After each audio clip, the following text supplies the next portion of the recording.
Pandemi COVID-19 yang masih terus mewabah dalam kurun waktu setahun terakhir ini membuat perusahaan penempatan pekerja migran Indonesia atau P3MI terancam gulung tikar. Sebagai dampak dari perusahaan ini tidak dapat memberangkatkan tenaga kerja ke negara tujuan.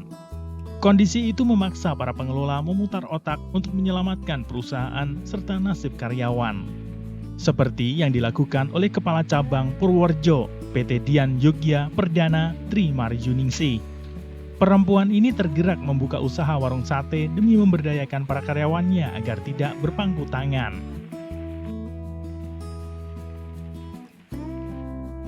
Kios kuliner yang mewadahi mereka berlabel Warung Sate dan Tongseng Mbak Tri yang terletak di Jalan Panembahan Senopati nomor 9 Purwodadi, Kabupaten Purworejo. Usaha tersebut setidaknya mampu sedikit menjawab tantangan ketidakpastian semasa pandemi COVID-19 belum berakhir. Sebab warung sate kambing muda tersebut ternyata cukup ramai pembeli.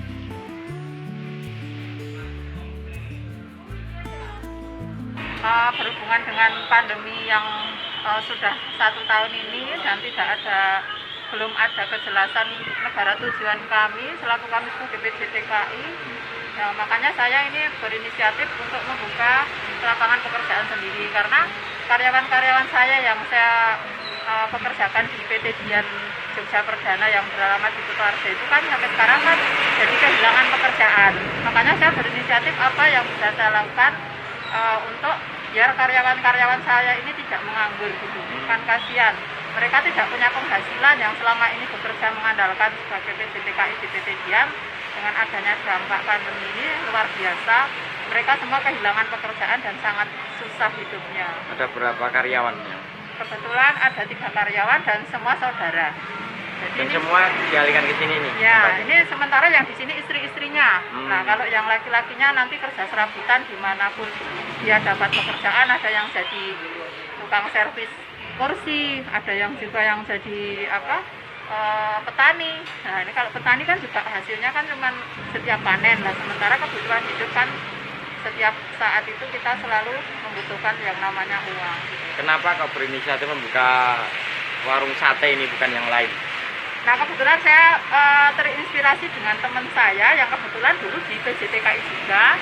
Dan kalau dia kebetulan tidak karena dampak tapi sudah berdiri 4 tahun yang lalu di dekat Bandara Hias, Kulon Progo. Nah, sementara karena dia memberikan saya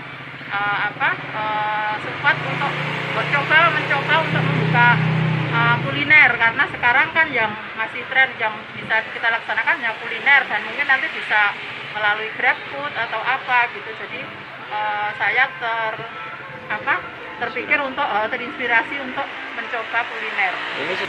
Keunggulannya itu saya mengikuti yang cabang karena saya di sini cabangnya dan di Temon itu pusatnya. Saya mengikutinya, saya mengambil daging yang betul-betul daging yang untuk sate itu kan dagingnya mudah sekali. Jadi dengan usia kambing yang masih sekitar 4 bulan itu memang ternyata dagingnya memang luar biasa empuk. Kalau dipanggang pun belum matang aja sudah enak kadang-kadang karena pelanggan di sini minta aku setengah matang aja gitu. Ternyata saya juga baru menyelami ternyata kambing itu kalau untuk yang sate sama yang untuk yang lain itu ternyata beda.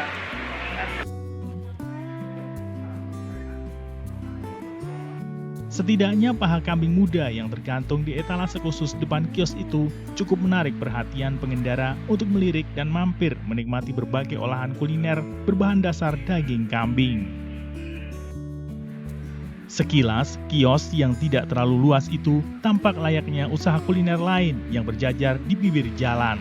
Namun, saat didekati ada yang berbeda. Ternyata warung yang baru saja sebulan dibuka itu dikelola oleh seorang perempuan yang cukup dikenal sebagai pimpinan cabang perusahaan yang bergerak di bidang jasa penempatan tenaga kerja bernama Tri Maryuningsih.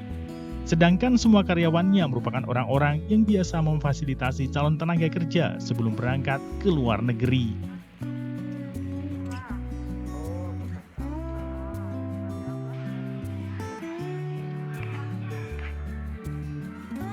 Dari Purwodadi, Widarto Bagelen Channel melaporkan.